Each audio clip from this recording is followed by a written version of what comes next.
SPN news आवाज नाशिकचा। मित्रांनो सप्रेम नमस्कार। SPN न्यूजमध्ये आपले स्वागत आहे।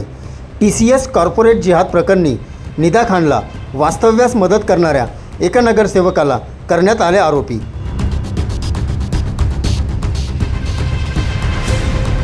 सविस्तर वृत्त असे। TCS कॉर्पोरेट जिहाद प्रकरणी निदा खानचा जामीन अर्ज न्यायालयाने फेटाळला असून या अनुषंगाने तिला छत्रपती संभाजीनगर येथून अटक करण्यात आली। या प्रकरणी नरेगाव येथील एका नगरसेवकाला मतीन मजीद पटेल या नगरसेवकाला देखील आरोपी करण्यात आल्याची माहिती पोलीस आयुक्त संदीप कर्णिक यांनी दिली आहे।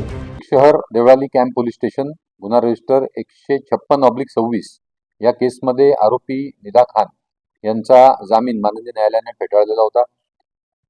नाशिक शहर पोलीस व छत्रपती संभाजीनगर शहर पोलीस यांच्या जॉईंट ऑपरेशन मध्ये काल आरोपी निदा खान यांना छत्रपती संभाजीनगरच्या नरेगाव या परिसरातून ताब्यात घेण्यात आलेला आहे।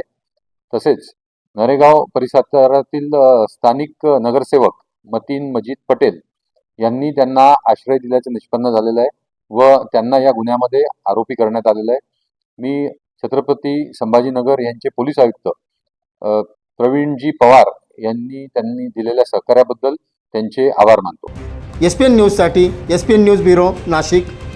सर्व जनतेपर्यंत आमच्या बातम्या पोहोचवण्यासाठी आम्ही हे एक माध्यम चालू केलं आहे। त्याचं नाव आहे SPN न्यूज आवाज नाशिकचा। आमच्या या चॅनलला आजच सबस्क्राईब करा आणि बेल आयकॉन प्रेस करा। धन्यवाद।